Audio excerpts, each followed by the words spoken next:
Assalamualaikum warahmatullahi wabarakatuh. Saya N. Rukmini, Kepala Dinas Sosial Kota Sukabumi.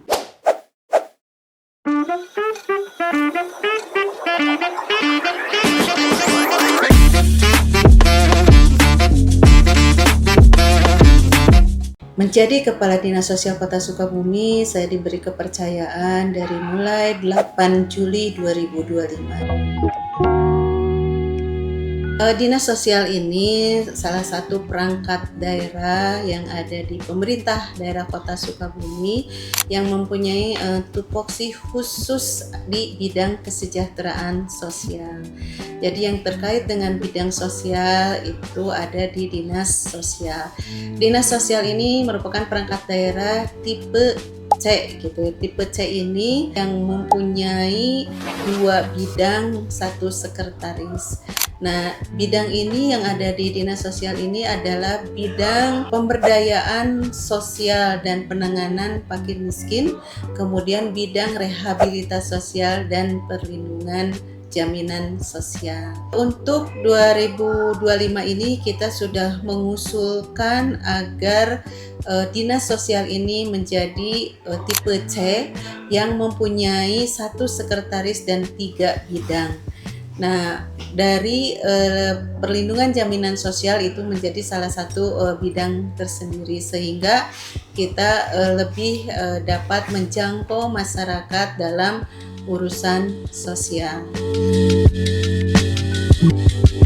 Jadi alhamdulillah dengan kepemimpinan Pak Wali, Pak Ayat Jaki, kemudian Pak Wakil Wali Kota Pak Budi Maulana, untuk bidang sosial ini alhamdulillah masyarakat merasa terlayani dari kesejahteraan sosialnya karena kita ada program yang Pak Wali dan Pak Wakil cetuskan, yaitu yang pertama program Ayeuna Waktuna Berbagi Berkah, di mana dalam program ini Pak Wali dan Pak Wakil ini hadir untuk menyambangi masyarakat yang termasuk pada DTSen di desil 1 sampai dengan 5. Kita respon cepat terhadap keluhan dan pengaduan masyarakat. Jadi selama ini masyarakat itu bisa menyampaikan pengaduan atau keluh kesah mereka terhadap pelayanan pemerintah daerah Kota Sukabumi, khususnya di bidang sosial ini, ke dinas sosial atau ke puskesmas yang kita bentuk di setiap kelurahan. Jadi di setiap kelurahan itu ada pusat kesejahteraan sosial, itu yang mewakili dinas sosial untuk ke wilayah. Jadi masyarakat ini bisa langsung mengadu atau mendapatkan informasi dari petugas-petugas pusat kesejahteraan sosial yang di bawah koordinasi Kasih Kesejahteraan Sosial. Dan alhamdulillah sampai saat ini masyarakat merasa terlayani, responnya sangat baik gitu ya, dengan kita respon cepat pada saat ada keluhan, pengaduan terjadinya bencana atau perlunya permakanan atau keperluannya alat bantu. Selama ini kita sudah sampaikan juga, kita berikan alat bantu kepada masyarakat yang membutuhkan. Ada kursi roda, ada tongkat kayu, kemudian tongkat kaki 3 dan sebagainya. Tadi ada nggak WA dan IG? Kita ada. IG-nya itu IG Dinas Sosial dan WA-nya juga ada. Jadi masyarakat silahkan online ataupun offline ya, seperti itu. Kemudian selain puskesmas di kelurahan, kita juga ada UPTD SLRT. Di SLRT ini juga dia bisa langsung bertindak. Ini apakah terutama kan sekarang ini banyak SLRT itu terkait dengan kesehatan, dengan BPJS atau KIS. Nah, masyarakat yang tadinya belum aktif itu bisa langsung diaktifkan di SLRT seperti itu untuk kesehatan dan sebagainya. Memang kan untuk kebutuhan data di kami, karena kita harus memadankan, menselaraskan dengan DTSen. Jadi data tunggal sosial ekonomi nasional. Jadi itu kita selalu minta KTP atau KK. Jadi dalam KTP ini kita akan cek di aplikasi SIKNG apakah yang bersangkutan itu ada di desil berapa. Kemudian bantuan sosial yang sudah dia terima apa, itu akan terlihat begitu kita cantumkan NIK atau nomor kakak. Jadi apakah dia ini misalnya kan ada aja saya belum dapat bantuan apa-apa. Nah pas dicek ternyata dia PKH dapet, sembako dapet gitu kan, kemudian PBI juga dapet gitu, seperti itu kita lakukan pengecekan gitu. Bahkan pada saat saya ke lapangan ada keluhan, Bu, ini warga belum dapat bantuan apapun, coba lihat KTP-nya. Itu saya juga cek di KTP, oh ini desil 610 ya, desil 610 kan dianggap mampu, jadi tidak perlu atau tidak layak mendapat bantuan sosial, kecuali oh ini desilnya 610 tapi secara di lapangan dari sisi rumah, pendapatan dan keperluan dia sehari-hari seharusnya dia ada di desil 1 dan 5. Nah ini kita langsung usulkan perubahan gitu, kita langsung usulkan perubahan data agar dia menjadi penerima bansos. Atau di lapangan ada juga, Bu kenapa si A itu dapat bansos padahal kondisi rumah dan sebagainya itu tidak layak. Nah ini kita minta RT RW-nya untuk buat pernyataan, kemudian kita usulkan perubahan desil juga.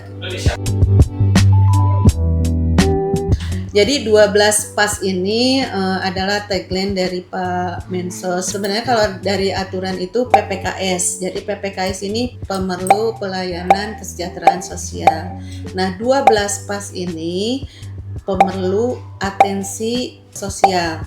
Jadi pemerlu atensi sosial ini 12 pas itu yang seperti yang tadi saya sampaikan terdiri dari 12 kategori pemerlu atensi sosial. Nah, 12 pas ini terdiri dari yang pertama anak-anak terlantar, yang kedua difabel, kemudian ada lansia terlantar, kemudian juga masyarakat yang berpendapatan rendah di bawah UMKM, misalnya dia keluarganya banyak tapi pendapatannya rendah. Kemudian ada juga korban bencana. Kemudian afirmasi khusus, sebenarnya afirmasi khusus itu lebih ke desa-desa tertinggal lah gitu. Kalau Sukabumi kan nggak ada. Kemudian juga ada warga binaan. Ini memang ditujukan untuk yang sudah bebas gitu ya, yang sudah bebas. Tapi kemarin kita juga kerjasama tuh dengan lapas ya, kerjasama dengan lapas. Kemudian yang ke-8 itu ada korban kekerasan gitu ya. Misalnya dia menjadi KDRT atau korban kekerasan. Kemudian yang ke-9 ada korban nafsa gitu ya, atau HIV/AIDS. Kemudian juga ada yang bermasalah sosial gitu ya, yang ke-10 bermasalah sosial. Kemudian juga ada yang perempuan rentan. Ini lebih diutamakan memang PRSE yang selama ini kita inikan, perempuan rawan sosial ekonomi. Dan yang terakhir itu ada fakir miskin. Itulah yang menjadi perhatian atau atensi dari baik pemerintah pusat maupun provinsi ataupun pemerintah daerah. Dan dengan program Ayeuna Waktuna Berbagi Berkah, kita berupaya untuk dari beberapa kategori 12 pas ini langsung mendapat atensi dari pimpinan daerah. Kan seluruh daerah itu kita sudah berpatokan ke DTSen, termasuk Kota Sukabumi tadi yang saya sampaikan, data tunggal sosial ekonomi nasional. Nah di data tunggal sosial ekonomi ini nasional ini kan sudah dibagi per desil per 10%. Nah desil 1 itu adalah kemiskinan ekstrim. Desil 2 itu miskin, 3, 4 rentan, dan 5 itu masih bisa bergraduasi ke 6, 10 ataupun dia turun ya. Nah, penentuan penerima ini kita fokuskan di desil 1 dulu. Gitu, dia kemiskinan ekstrim gitu. Jadi yang lansia dan sebagainya ada di data desil 1. Upaya kita dengan memberikan ataupun ada program-program adalah agar masyarakat penerima bansos, bansos tuh 3 ya, PKH, sembako sama PBI. Ini agar bisa bergraduasi. Tujuan kita itu sesuai dengan amanat Pak Mensos, dievaluasi untuk penerima bansos itu 5 tahun. Jadi jangan seterusnya, kecuali untuk yang lansia dan disabilitas gitu kan. Jadi kalau dilihat 5 tahun ini terus-terusan penerima bansos, sementara masyarakat ini masih bisa produktif, ini yang kita akan kawal untuk dia bisa bergraduasi. Jadi tadi awalnya misalnya DESI 1 atau awalnya dia penerima bansos, dengan graduasi dia menjadi pemberi bansos misalnya gitu, kalau berhasil tuh. Nah ini akan kita kawal gitu, kita akan kasih program pemberdayaan sosial di situ. Jadi bagaimana masyarakat tadi yang KPM atau keluarga penerima manfaat ini, kita kasih pelatihan, kita kasih keterampilan, kemudian kita kasih alat dan modal dalam bentuk bahan dan alat. Nanti kita kasih lagi pelatihan cara pemasarannya seperti apa. Baru kita nanti evaluasi apakah harus kerjasama dengan UMKM yang lain gitu dan sebagainya. Itu salah satu program yang nanti kita akan coba berikan kepada masyarakat atau para KPM ini sehingga mereka bisa bergraduasi. Alhamdulillah Pak Wali, Pak Wakil semangatnya sangat tinggi untuk bagaimana masyarakat ini ya kemiskinan 0% lah gitu ya. Dengan berbagai program dan inovasi beliau dan respon dari masyarakat yang cukup besar, atensi Pak Wali dan Pak Wakil ini sangat besar dalam upaya mensejahterakan masyarakat Kota Sukabumi. Kemudian untuk Pak Wali dan Pak Wakil, sukses terus, semangat dalam mengawal masyarakat untuk bisa bergraduasi sehingga tujuan harapan bahwa Kota Sukabumi ini menjadi salah satu kota yang terbaik di Jawa Barat, terbaik di Indonesia, bercahaya, itu bisa terwujud Sukabumi untuk Indonesia.